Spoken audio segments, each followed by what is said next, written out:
So this is going to be my Padlet creation for Module 2, Culture Module.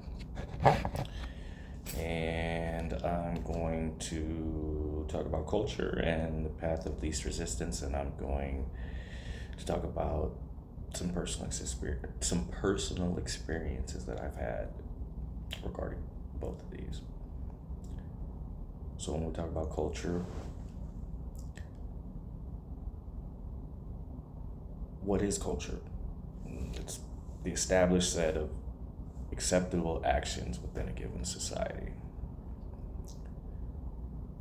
Are they the same? Are they the same across every society? No, they change depending on what society you currently are a part of, or should I say reside in.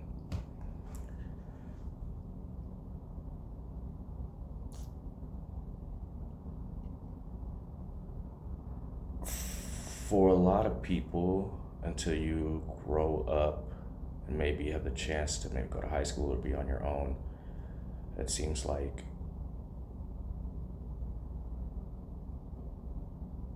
the environment that you've grown up with is pretty much going to define who you are. The culture that you've grown up in, you've learned what is and what isn't acceptable within that culture, right? But then once you step outside that culture and go somewhere else, that those norms that were might not be.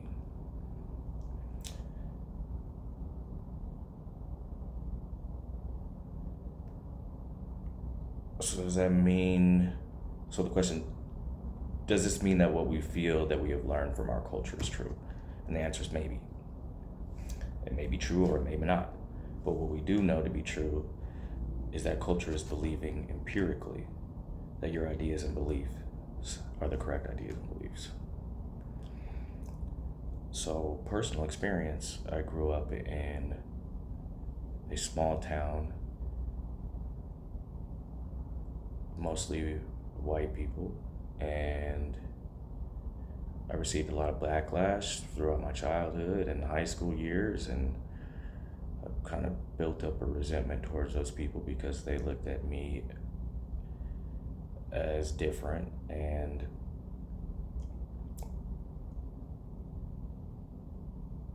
I was somebody outside of their culture.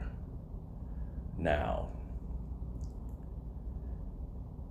through the experiences that I've had with those people in that culture, I just assumed that everybody was like that. That's how everybody was. But now looking back on it, I know that that can't be true.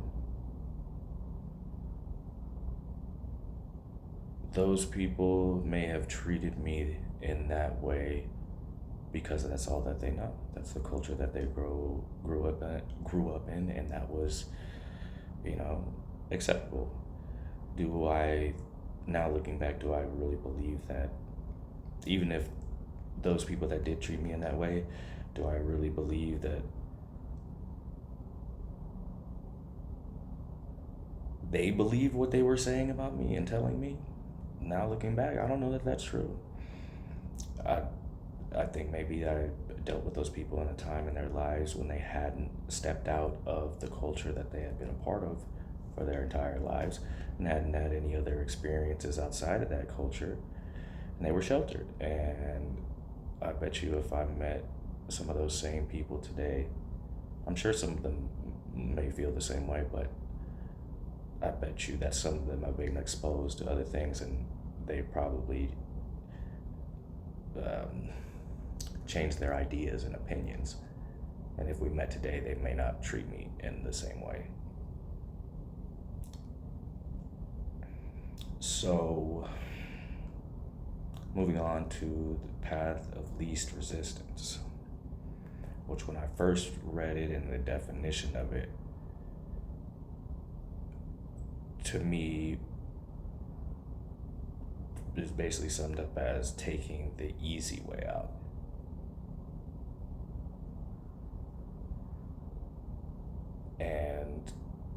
you know, another saying, when in Rome, do as the Romans, right? Um, so I'm gonna tie the path of least resistance into what I was talking about those kids that treated me poorly and called me names, not even knowing me or having any idea about who I was. Or probably never have ever met it, never have, they probably never have met anyone brown other than me. When I was in groups of kids, it generally would be one person that started making fun of me. It wouldn't be the whole group, but then one person saw them doing it, and so then they did it, and the other people saw them doing it, and so at a certain point, then just everybody was picking on me because they saw other people doing it. That was the norm.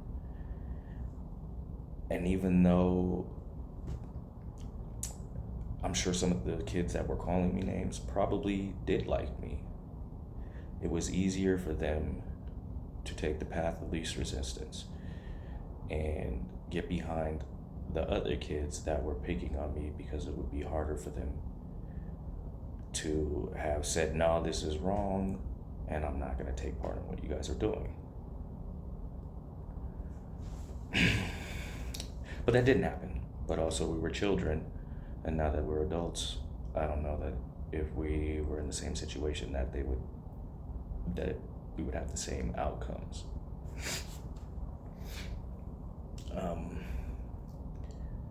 So now that I'm an adult and I've had a lot of experience in life, the opposite side of the path to least resistance is, I was having a conversation with a couple of gentlemen that I worked with at Stanford in the emergency room. And they're two Caucasian gentlemen, and I don't know how this conversation was brought up, but here in the Bay Area, we're generally more liberal than most states, and we're much more accepting and open of other people and ideas and beliefs. I think one of the guys that was from the Midwest, and they just originally weren't from here. And so we started talking, and the subject of them going back to visit the states they're from, they said when they get around groups of men, other white men like them, it makes them nervous. And I'd never heard of it. I was like,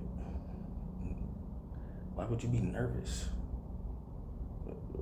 Elaborate. And so one of them said that he's a Caucasian guy, and where he's from, they talk about minorities in a negative way. And so he isn't like that in any type of way. His beliefs are antithetical to those folks' beliefs. But he said even as a white man, when he sees a group of white guys and he has to interact with them, he's nervous because if they say something that he doesn't agree with, it's going to put him in a position where he can either agree with them and take the path of least resistance, or he can push back. And he's going to push back. He's going to say, this isn't right. I don't agree with what you're saying and your beliefs, and I'm not going to be a part of it. The other gentleman that was there pretty much corroborated what he was saying.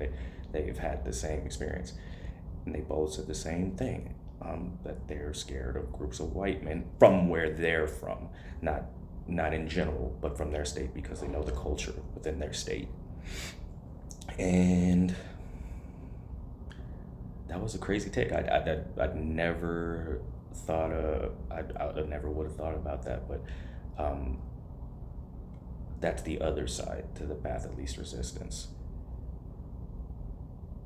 It's easier to take the path of least resistance, but you don't have to.